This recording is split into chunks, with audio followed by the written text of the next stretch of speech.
And from what I also know about Todd, he worked with the likes of Cristiano Ronaldo and the late Kobe Bryant to help them use his technique, the alter ego effect, which we'll, of course, will talk about today.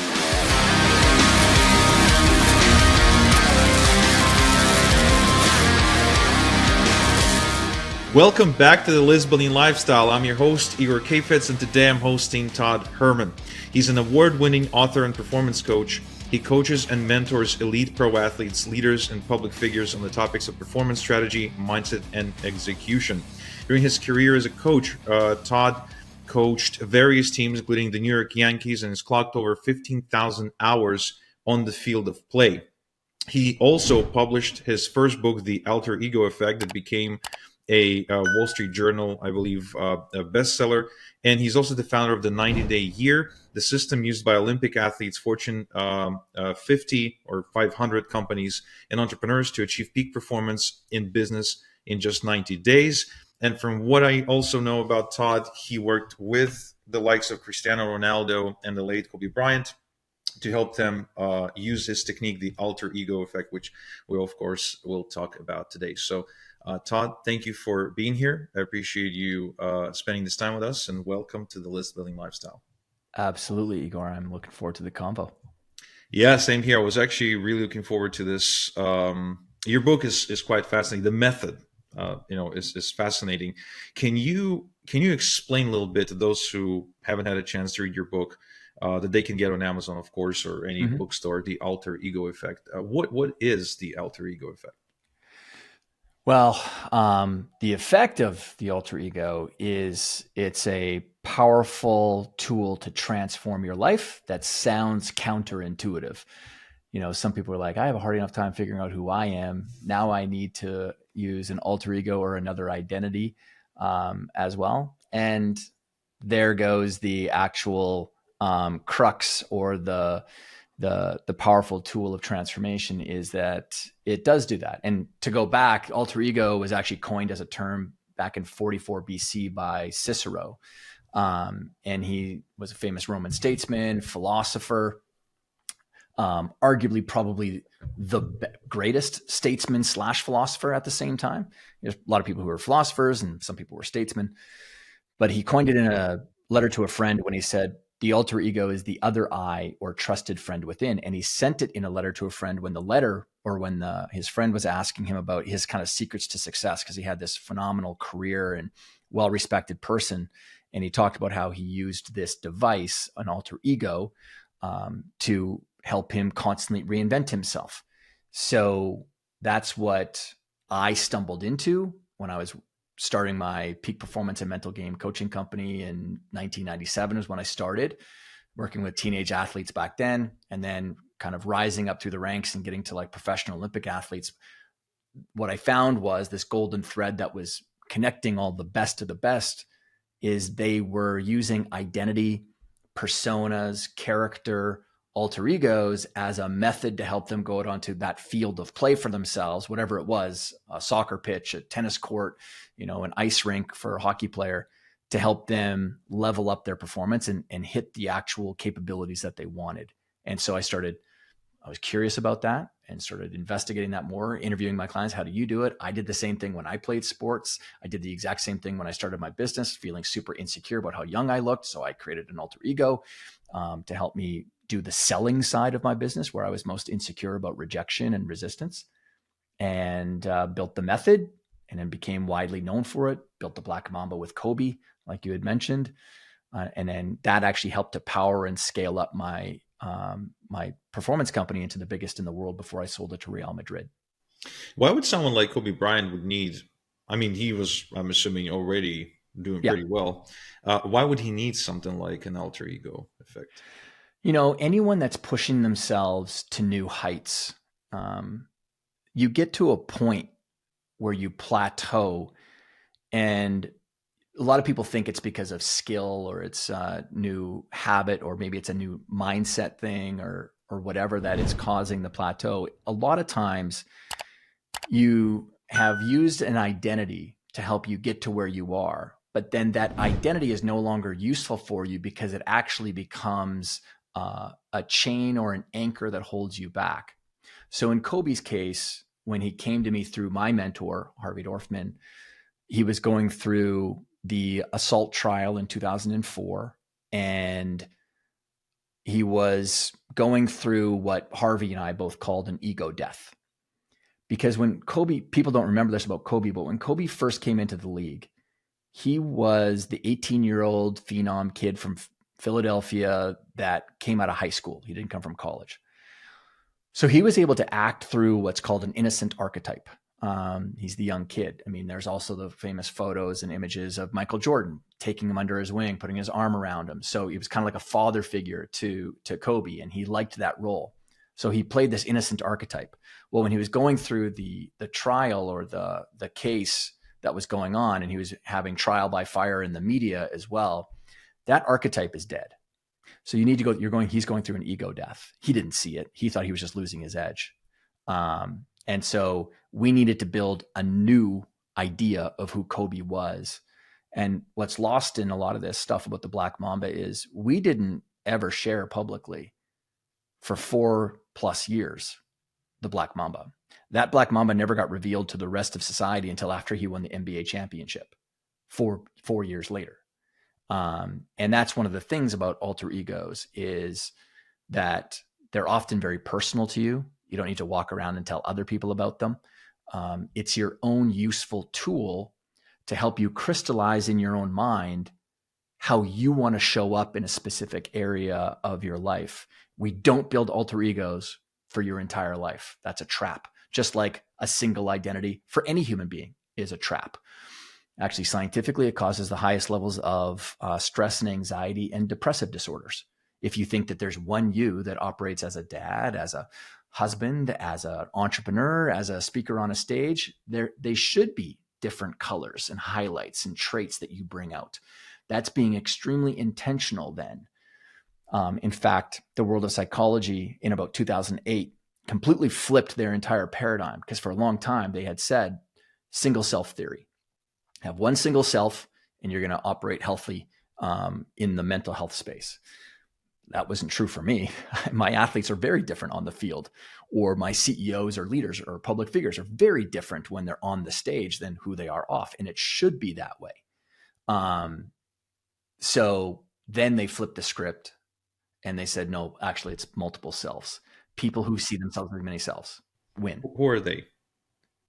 The world of psychology. So the American Psychiatric Association was the one who came out, and they've basically been eating crow for the last 20 years because 5 of the top 7 main principles that they had underpinned the entire philosophy of psychiatry and psychology through from about 1950 to about 2008 were categorically false.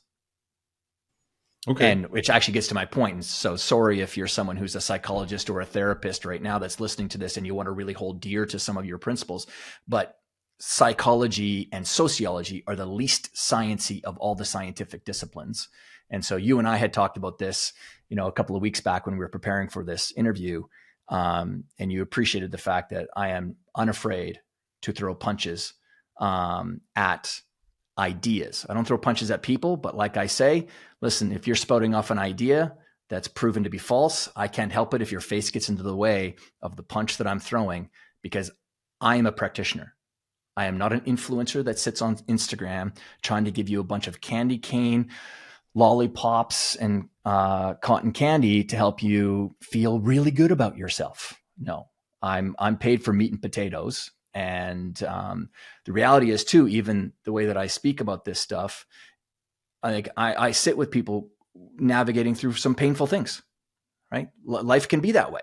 And so it pisses me off when I see people posturing with a bunch of bullshit ideas that are out there. And so I've been punching hard since 1997 at the world of psychology, and I won't stop.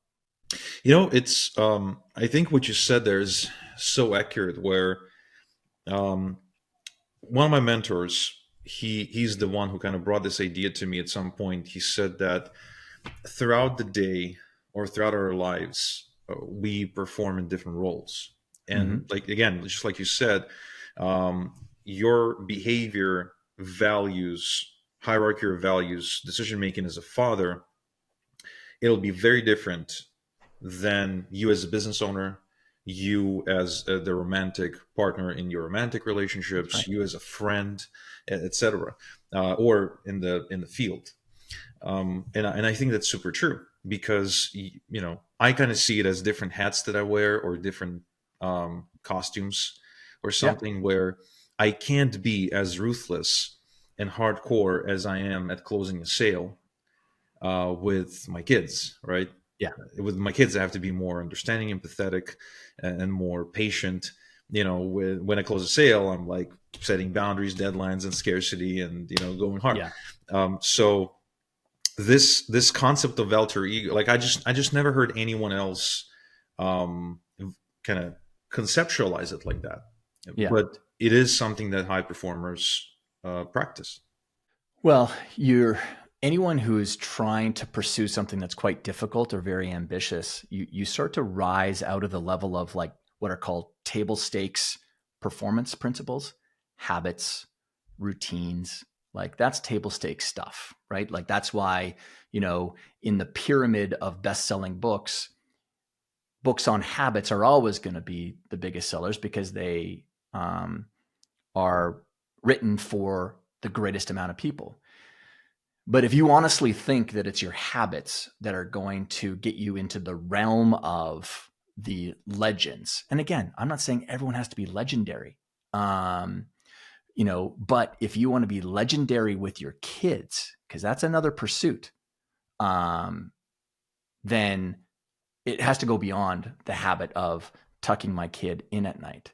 There's a certain presence that you're bringing to your children that's going to make a very deep impact that they could never quantify with words. It's a feeling that they got from you. And so the reason that so many people maybe never conceptualized the idea or it wasn't discovered or I'm the first one that's languaged it for people or highlighted it is because there is a real lack of written material that has come from people who are practitioners that's become a popular book. Like I'm a bit rare in that a global best-selling book from someone who has coming up on actually 20,000 plus hours of one-on-one coaching work. But not coaching work, this is very important to the listener. I'm not the average life coach that's been working with someone to help them start a business. No, I've been working with people like Cristiano, like Kobe, like Rafael Nadal, like the players on insert name of whatever sports league, or really high level CEOs, entrepreneurs, or even public figures. There is a quality that's very different about those people. And I'm saying different. I didn't say better because I get asked all the time because I got 3 little kids. Oh, like what pro sport would you want your kids to play? I'm like, I hope they don't play any pro sports. I've worked with these people for a long time. It's a mental health nightmare, especially now versus in the late 90s or 80s, where you've got social media. The moment you get done playing a game, Igor, you've got 30,000 people waiting for you with a bunch of opinions on who you are as a man or a woman, calling you names, DMing you this. I hope that they don't go and play pro sports, but I'm not going to stop them. Whatever their pursuit is their pursuit. So, point is that once you start rising to higher and higher levels of greater performance, let's say, you start leveraging tools that are just different. And that's why alter egos, personas, and characters are used by people who are achieving, pretty impressive things.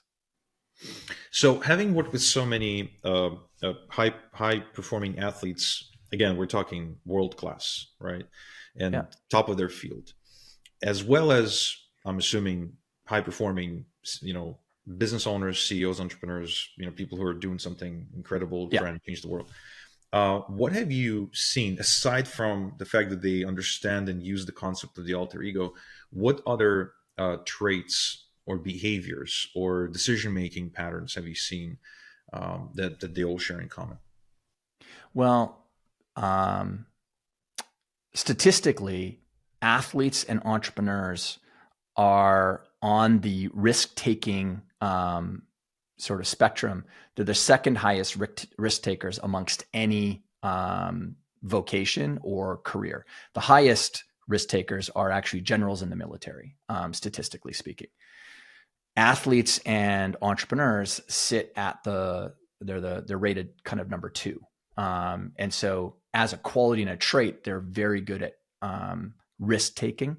Now that doesn't mean, a lot of people think that entrepreneurship is about just like, burning the ships and going. It's like, that's actually a rarer form of the successful entrepreneur than what is typically told. It's about making, smart moves, but It's about calculated risks, we call them. Like yeah, you exactly. take a relatively small risk compared to the reward you're going to get, and you can also sit down and mitigate it by, thinking, what if this happens? What if that happens? So a lot of my entrepreneurial friends are kind of like that. They won't just jump into the pool, right? They'll That's have a right. life raft ready, Yeah. a guard, something. Yeah. And especially in your world, in helping the people that you've helped, one of the best things that you could probably do so that you avoid looking desperate to a client is actually maintaining your main job that you have and then hustling on the side. And that might not sound appealing to a lot of people, but from an emotional standpoint, it gives you a lot of gifts to do it that way. So, so risk taking is a trait and a quality that they all have.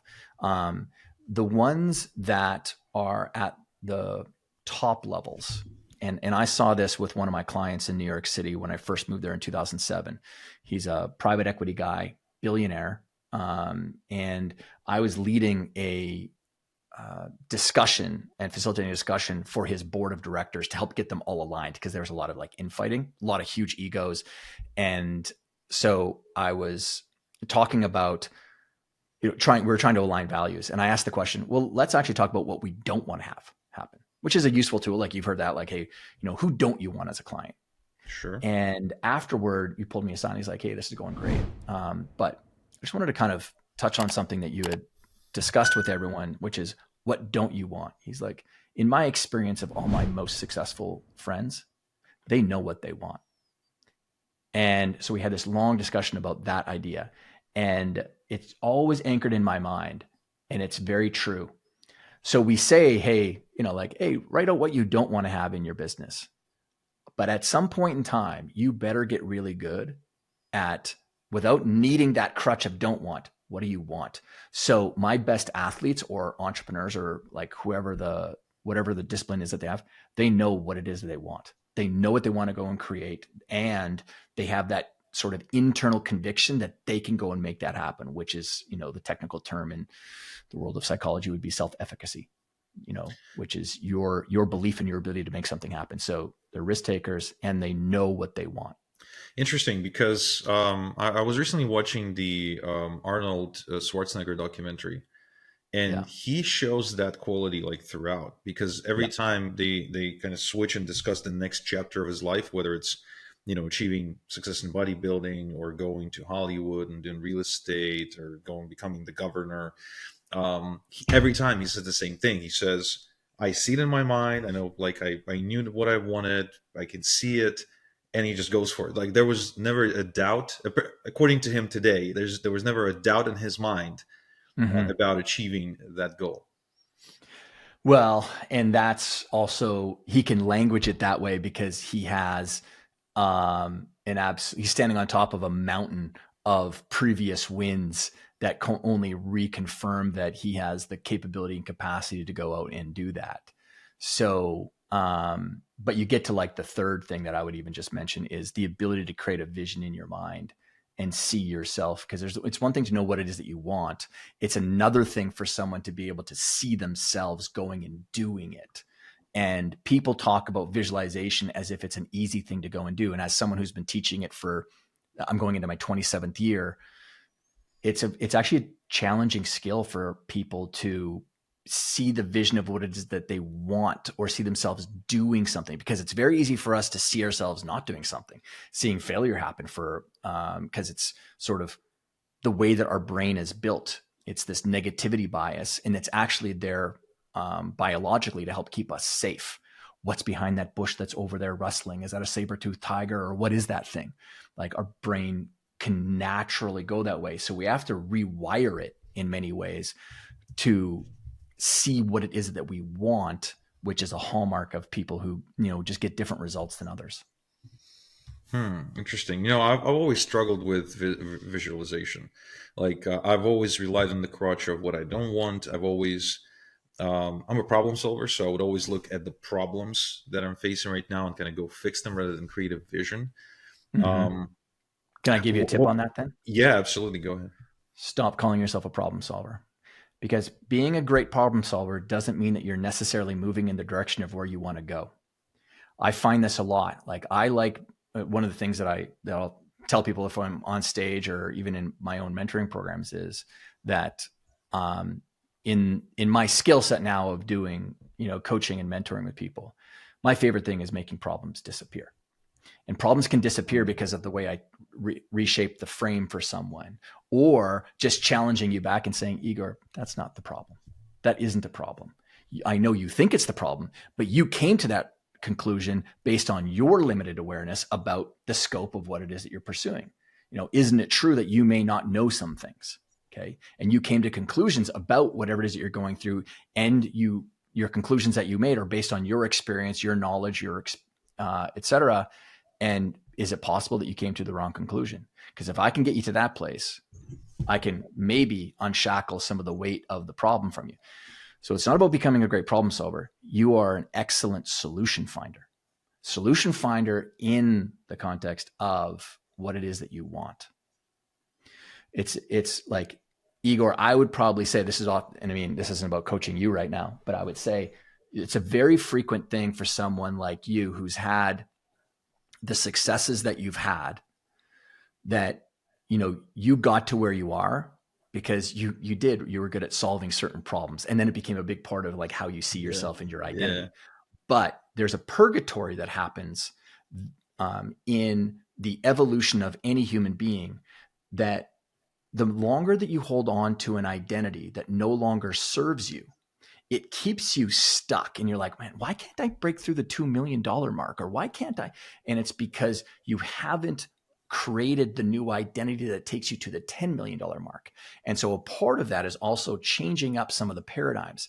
And the one thing I try to give people is stop being a great problem solver. Now you're a great solution finder and creator of what it is that you want. And it really is a super next level skill when you start reframing it, because problem solving, I know a lot of people who are great problem solvers and they're not leading the lives that they want. I know exactly what you mean. And I believe that this year I've learned to understand what it means to, like you said, rather than solving a problem, making it disappear, as in, if we embark on this path A, these are the problems, but rather than trying to fix these problems on path A, we can create a path B where these problems don't even exist. Mm-hmm. It's almost like creating a whole new reality by changing the frame of how you perceive yourself. I remember being at a seminar or an event where Dan Sullivan was speaking, and he said something that really struck me as both as somebody who is interested in high performance and constantly tries to improve, as well as a dad, because being a father to especially my daughter, I believe with her is where I need to really show up for her to grow, basically. Yeah. Because women, the messaging women get is a little bit different than the messaging that boys get. And look at my son today, and my son doesn't seem to need any coach. He kind of like, he just goes for it. There's a lot of more risk taking, a lot of more self-complimenting happening there. So he said, and I might be butchering it, but he said something along the lines of that we achieve 100% of our self-image, meaning that the only thing that's limiting us is our own vision or perception of ourselves, of who we are. So what you're talking about is the ability to change that, to set a new ceiling for self-image. Yeah. And so, I'm so happy that you brought up the concept of self-image, because it's not a new term. Maybe a lot of your people have already heard the term before, like, what's your self-image? And then someone comes along and they prescribe some sort of idea to help you build your self-image.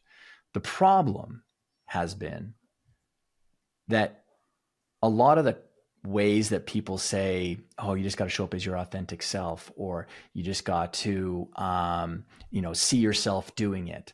Well, the challenge is there could be a lot of big reasons why someone can't see themselves do it. And that gets to why the alter ego method and concept for me was always so powerful, because Igor, just to go way back, I became known in the world of like pro sports and Olympics as, if we need an athlete to change and shift rapidly, they're playing at the US Open on Saturday and it's a Wednesday, I'd get a call because I just don't wear the belief that it takes a long time for you to change. But I also was able to do that because I had a better method than other people, which was the moment, because human beings will always act through whatever they associate themselves with. Your identity shapes your reality. So we always associate ourselves with how we see ourselves. That's the self-image thing, to the point about what Dan Sullivan was saying. So, but the alter ego is powerful because it's giving you a brand new image, not of you, with all of your narrative and belief of what you think you can and cannot believe. Because someone looks at you, Igor, and says, well, of course, Igor can do it. He's an immigrant to Canada, and those immigrants, like, they just see the world differently. They see opportunity. So he came in with a better lens than me. I grew up in Canada. I grew up in America. I grew up in the UK. I just don't see, like, because I know people think that. I know people think that actually immigrants have a leg up on the person who's native to the land for themselves. And so, well, okay. So if that's natural, grass is greener on the other side, right? It's a natural thing that human beings do. Why don't we leverage that? That's what the alter ego does. You disassociate from your own narrative, and now you can step into the narrative of someone or something else that you can naturally see happen, which then gets to your whole challenge around visualization, which is a completely, there's a lot more meat on that bone that we haven't talked about, why that's actually fraught with a lot of pitfalls for so many people. So what would you say then, again, just going off of the work you've done with high performers, what would you say are the most common blocks or hurdles that they seem to struggle with? Besides, of course, not having that sort of natural ability to just visualize, which you train them for, but like what other things do they tend to struggle with? Well, do we want to talk about high performers in general, or do we want to like really kind of bring this down to the field of like the people that are probably listening to you, which are entrepreneurs or, people that are. Sure. Let's bring it down. Okay. So, on a podcast a couple of years ago, a friend of mine asked me, Todd, I actually know who some of your clientele is. And even though you're secretive about it, so I know that you talk to an athlete, at maybe the 9 o'clock hour, and then you're talking to a CEO or an entrepreneur at the 10 o'clock hour. And so, how do you bounce between the two, and which one is easier to work with? So like, ignore the first question, the whole, which one is easier to work with? And I was like, oh, the athlete, so much easier to work with the athlete. And he's like, oh, I wouldn't have guessed that. And I said, yeah, because think about this. This is extremely relevant because it's one of the most viral clips that's been pulled out of a podcast. So I know it'll be relevant for your crowd. Is the athlete knows their field. Like the basketball player goes to the court and there's the chalk line that goes around it, right? There's the tape on the floor. You know where the baskets are, so you know what you're shooting at. You'll even know what role that you're playing out there. Are you a guard? Are you a forward? Are you a center? And each role has its own responsibilities. Okay. So there's so many things that are already decided for the athlete as they get onto the court. Now let's switch it to the people that are listening. You're told to go start a business, or you tell yourself to go start a business. And there is no field. It's just, there's 1,000+ different ways to go about doing this. So the hallmark of a high performer in the entrepreneurial space is they grab the pen and they design their field that they are custom built to go and win on. So Igor, I'm sure you see this where you see someone who wants to do something that you're doing, and you've built up some serious digital marketing chops over the years. Maybe you're really great at running ads as well. And so they're like, I'm going to do the ads just like Igor. I'm going to do content marketing, and I'm going to be a host on a podcast as well. And they don't ever sit back and say, but what are the skills and capabilities I have right now?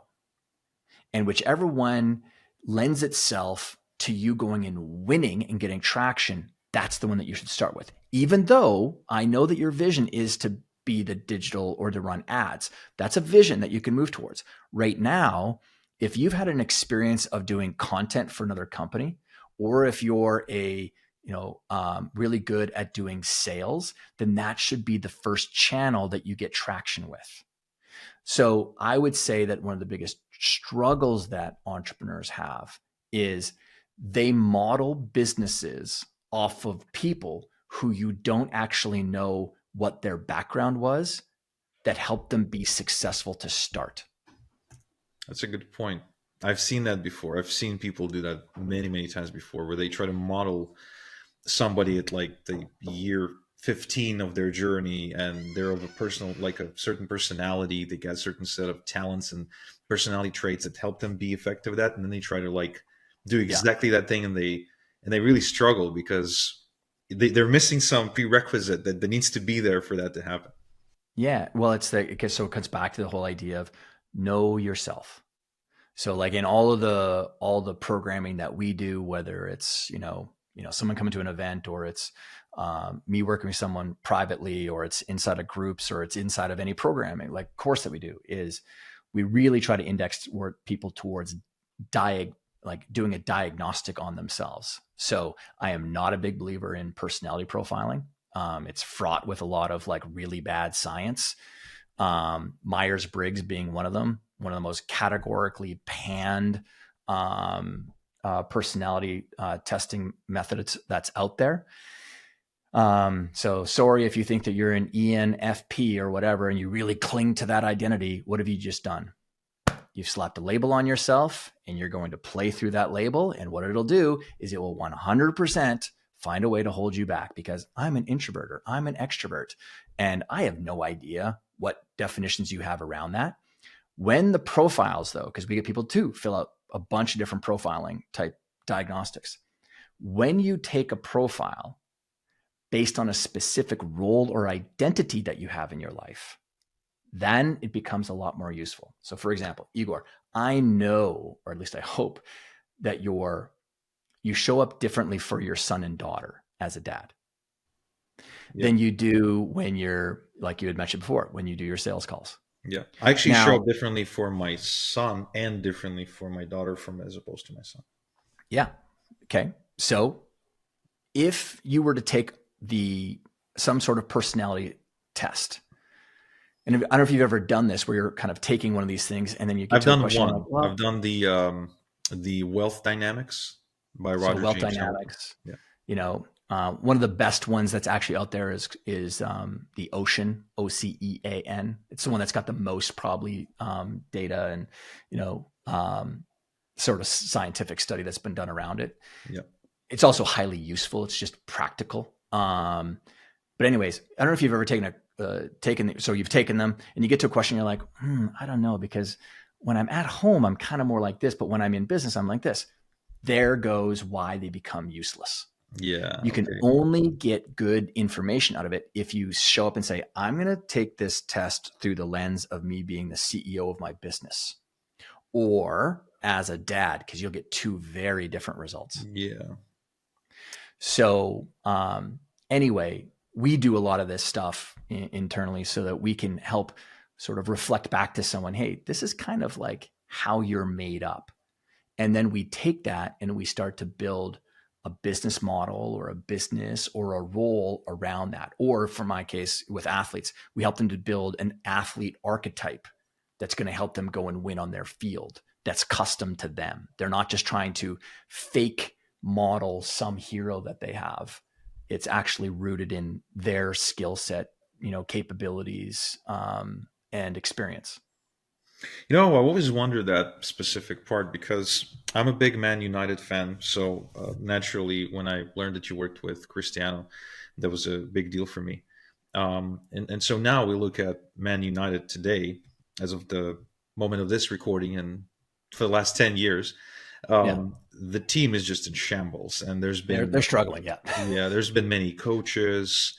They don't like the ownership. There's been a different CEO. And I've always wondered, like these guys, the players specifically and the coaches too, they know their craft. They do it every day. That's all they Yeah. do. They all have their moments. They can do some incredible stuff with a highlight reel, and yet they struggle. They get on the pitch and they struggle. And I always wonder that, like, how come somebody that skilled, that talented, because otherwise you're just not on the first 11, right? You're not on the pitch. How come it just doesn't click sometimes? And yet there are people who just, they're players who are consistently great, or consistently good at least, no matter the team they play for. Like say Zinedine Zidane, right? So the guy won everything before he was like 27. Mm-hmm. You know what I mean? Like, they're just consistently good. With Cristiano, like, as I was watching his career, it seemed like he had the talent, but it took him a few years to build up the either the alter ego effect, or the character, or the, I don't know, something. Yeah. It wasn't like automated for him. There were many matches and many periods where he sucked, and they Yeah. substituted him, but eventually he figured it out. And that's why I always respected him a lot more than I do someone like, say, Leo Messi, who is always praised for being the greatest, et cetera, et cetera. But he didn't seem to have had to work as hard as Cristiano at becoming what he became. But that's a So whole different argument. My question, I so guess. it's actually it's a really thoughtful question, because a lot of people wouldn't see it, and it kind of goes to show that whoever's listening to you and follows along with you, that you've got a good mentor, because you're seeing things a bit differently than other people are. So I'll tell you, um, you know, building up a big mental toughness company, I get asked, like, well, so what's your definition of mental toughness? And I'll say mental toughness is your ability to be flexible and adaptable despite what you're getting as circumstances. That's true mental toughness, which sort of breaks the frame for some people around, mental toughness. Oh, that's the square jaw of Jocko Willink, right? Like, no, it's actually flexibility and adaptability. So now let's pull it back to your question of the athlete who can be a superstar over here, but couldn't be a superstar over here. Yeah. And that's because they have a hard time shape shifting. They have Mm. they have just one mode, which is, a lot of superstars have the mode of they really play through a super ego.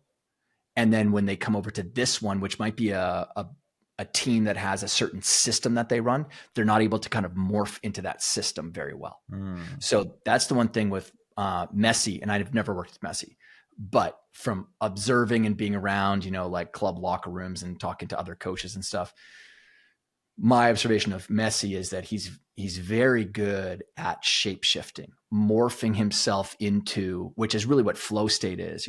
It's the great Bruce Lee, be like water. Water, yeah. You always take the form and the shape. That water will always do that. Well, superstars know how to do that. And I would say with Zinedine, he was really great at that. And I got to know him a little bit with Real Madrid because he was inside their organization.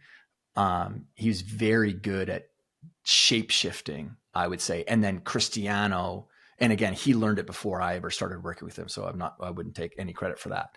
I think he matured and learned that idea of morphing into system versus when do I need to just power through it and be the superstar, and take over a game, because that's one thing that superstars can do is, I call it the ground punch moment, like where they, the Incredible Hulk throws his fist in the ground and he's like, no more, or Wonder Woman smashes her two bracelets together. And it's the, all right, boys, here it comes. So, but it's that the kind of the root of that is flexibility and adaptability.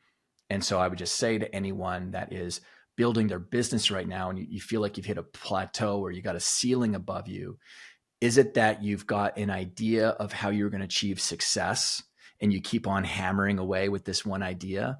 I would say maybe you chose the wrong strategy. Pick up a new strategy. That's flexibility and adaptability. It's the moving around it. Like if you're up against a wall, stop beating your hands against a wall, find another way. This is such a contradicting advice that I'm sure a lot of people will be like confused about, simply because, the great Napoleon Hill writes about, perseverance, or not giving up. And that's an advice that everyone keeps getting. But Yeah. having gone through the glass ceilings and having broken through a few, Yeah. you're so right, man. I mean, you're so, at some point you have to just sit back and be like, okay, the shit's not working. Let's just do this instead. But Yeah. it's really hard to do. It's really hard to let go of something you've invested so much effort, energy, and resources into, to keep going. And no, it has to work. No, it has to work. It has to work. Something Yeah. I hear from my clients all the time, by the way, like this has to work, or like this is my last attempt. If this doesn't work, this is it. And I'm thinking, man, you don't have to be so dramatic. If this doesn't work, try something Yeah. else. You know? Well, and I would reframe it for them and say, if it has to work, it's no, you have to get to your goal.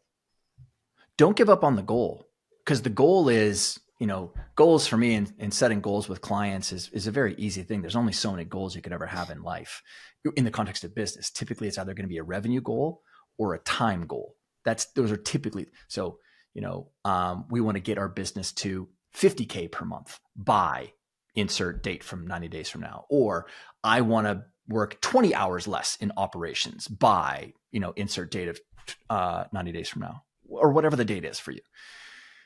So that's the goal. I'm like, yeah, that's your have to. Great. Because that's going to keep you powering through. But it doesn't have to be done this way, right? Like if every single military conflict that has been written about in history had a general that said, we can only win if we march through the valley, then you would have a lot of dead generals and a lot of dead armies.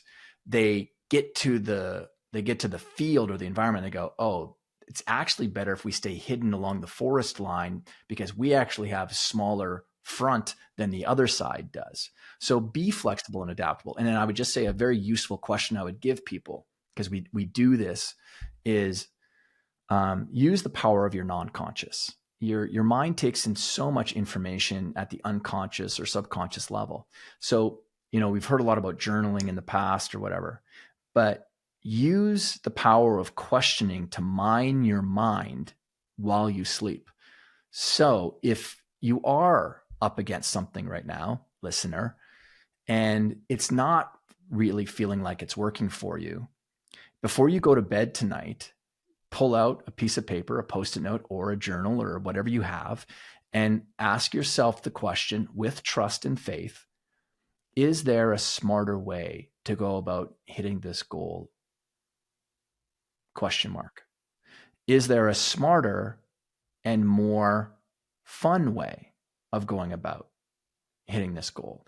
And what happens is, maybe the next morning you don't have this flash of inspiration, but sometimes it happens in the middle of the night where you wake up and you're like, I've got this.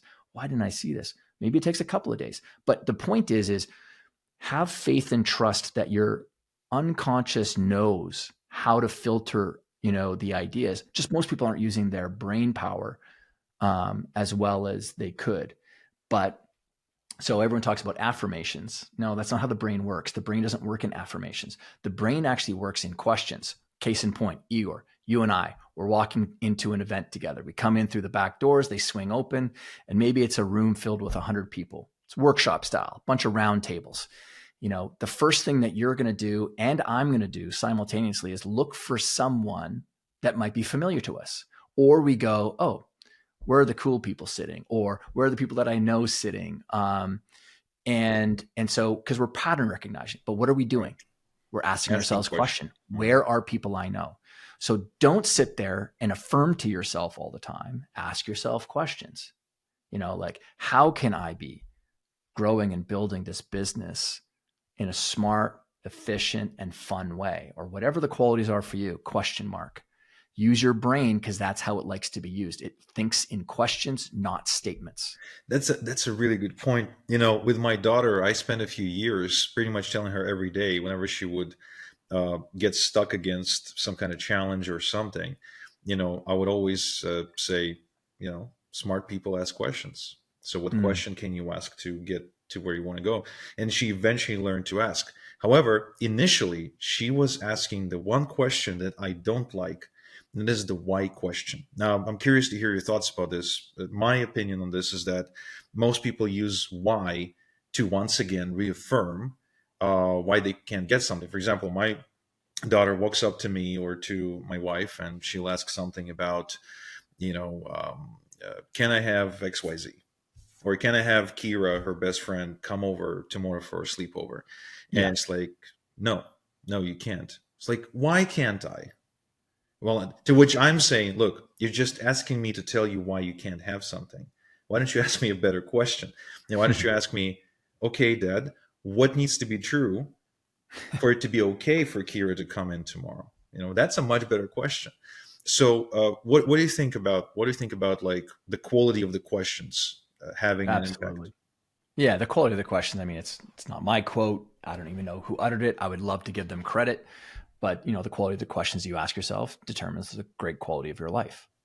And so as you get better at asking yourselves questions, and the way that I like to frame it for people is when you get to know yourself a lot better, like what your preferences are. Like my preference at my stage of life is I want things to have a lot more ease with them, and I want things to be a lot more fun, and I want things to be more collaborative as well. I love collaborating with other people. It's I just love being around other human beings. So that's what I like. So the question would be, how can I make this next experience? So I've got a software company, UpCoach, and we have our team retreat in Turkey next week, where I'll be traveling to meet with my co-founders. And I'm not really operationally involved in it. And we've got an incredible team, but I've been thinking about the retreat and the types of questions that I'd be asking, and what would be like, how can we not only hit the goals that we have for next year, but smash them while having a lot of fun, great team collaboration, and making it even easier than we thought. I'm just wondering about that. And what happens is, because I consume information, I talk to really smart, people, I'll start to get those ideas. I have so much faith and trust in that, because that feedback loop has been closed for me so many freaking times over my life. And so I would just say, think about the quality. So it's like what's the way you want to go about experiencing this goal, and think about using those qualities or attributes in the way that you ask questions, so that you get filtered the right information. I've noticed throughout this, again, we didn't get a chance to connect much before, but throughout this interview so far, I'm noticing you're pretty amazing at reframing things, which is something maybe 2 years ago I started noticing that top performers are great at that, because not top performers, or people who are, let's say, not at the same level, they tend to get stuck in their frames, and Mm, I'm very much guilty of that for sure. And I've been working more on that this year, where I would like literally be a hostage to a frame for years and years and years, and it would be holding me back. yeah. um, and this is an amazing quality, and I think one that we should be teaching our kids, the next generation, and just be more vocal about it. So I'm really grateful to for being able to experience this right now with you. I know we're getting on time, and there's one more thing that I want to discuss before we finish. First off, Sure. guys listening to this, as you noticed, we did not go into the process of creating an alter ego. This is something you can pick up from the book itself, and I recommend you go and grab a copy of The Alter Ego Effect. You get it on Amazon, any book retailer. Really, just it's worth the read. Like I'm a big reader, but most of the time I pick up a book, I open it up or look at the title, I already understand what it's about, Yeah. and sort of like, okay, got it. One chapter, three chapters, and you're done. You move on. This one, you should just read it. Now, my last question for today is: would you be open to sharing with us some of your alter egos, as well as the context or the purpose with which you use Yeah. it? So, well, I'll talk about, well, I'll share like three. So the first one that got me into the world of alter egos was my alter ego when I played high school football, and then that actually helped me get to college scholarships and play college football, and that was Geronimo. And Geronimo. Geronimo. So I love Native American history. Where I grew up on a ranch in Canada, it's kind of rich with some Native American history. And so that was the name. And I talk about in the book the importance of naming something. Yeah. But he was a composite of 5 Native American warriors and 2 of my football heroes, Walter Payton and Ronnie Lott. And I had a very specific ritual that I would do in the locker room to move into this alter ego. And the reason it actually was born, and the reason that many alter egos are born, is out of an insecurity that we might have. So mine was, I was like 5'11", 6 foot tall in high school, but I was 158 pounds. Like I just could not put on any weight or muscle, no matter how many times I went to the gym. I was just a super lean, super high metabolism. I could consume 4,000 calories and nothing would change. So I was, insecure about the fact that I was a bit skinny kid going out on the football field. So that was the impetus to me building an alter ego that was just like a massive machine, built together with 7 other, superheroes, so to speak. So that was alter ego number 1. Alter ego number 2 was me building Super Richard. Now, Super Richard was in 97. I started this little mental game coaching company by accident. I was an accidental entrepreneur, and I started coaching young athletes. I was naturally pulled towards coaching, the service delivery side of things. I loved it. It was easy. I was terrible at growing my business. I was terrible at picking up the phone and trying to book workshops or speeches for myself.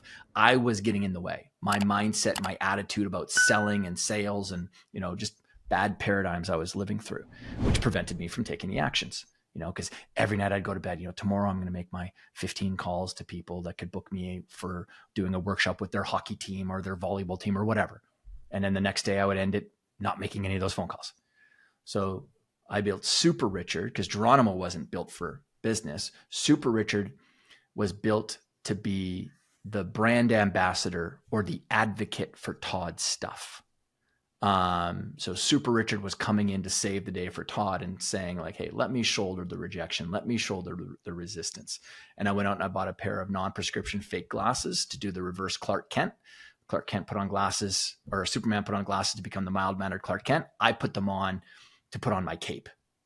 And my source code of inspiration, I talk about the source code for your alter ego, was Superman, because I was I lacked confidence and I was being indecisive. So I needed decisiveness. Well, man of action, going to the phone booth, change. So Superman was one source of inspiration. Benjamin Franklin was the second one. And it's because the man had like 9 careers in his lifetime. So he was so confident he could shapeshift so well. And I wanted that confidence. And then the third one was Joseph Campbell, who was a hero of mine, who wrote The Power of Myth, invented the hero's journey model. And he was always so articulate. And I was never very articulate with my message. And so when I put on those glasses, I was, stepping into those, embodying the characteristics and traits of those 3. And, I'd say it's pretty hard to argue with the fact that I massively overcame communication issues and, sales and grew my company. Then the third one is Mr. Rogers. He's my source code of inspiration for being a dad. I never wear my glasses around my kids. I have a bracelet that I put on because I talk about in the book, The Power of Intentionality. I put on the bracelet and I have a ritual that I go through before I go into our home because I want to be a certain way with my kids. And that's, fun, playful, patient, loving, caring, and creative with them. Because in my business, when I'm wearing the glasses or when I'm coaching, I'm a challenger. I need to be because I work with some pretty big egos. But my kids don't need a challenger, just like you were articulating before. Like your kids don't need that hardcore closer guy that comes in, because both of us will break on the willpower of our kids because they are relentless. Why, as you mentioned, or, continuously asking. So those are the 3 that, are probably maybe the most relevant to everyone listening. That's incredible. So what I'm learning is you've got clear separation between different areas of life. Also clear separation between perhaps different areas of work too. For example, for me, there's a different, I can't say that I have alter egos because I never consciously worked on them, but I communicate and show up differently with my team as I would with my customers, as I would with my JV partners and so on and so forth. Different like attitude, different goals, different strategy. And also what I'm hearing is you've got a physical activity that either enables or disables the alter ego. Yeah.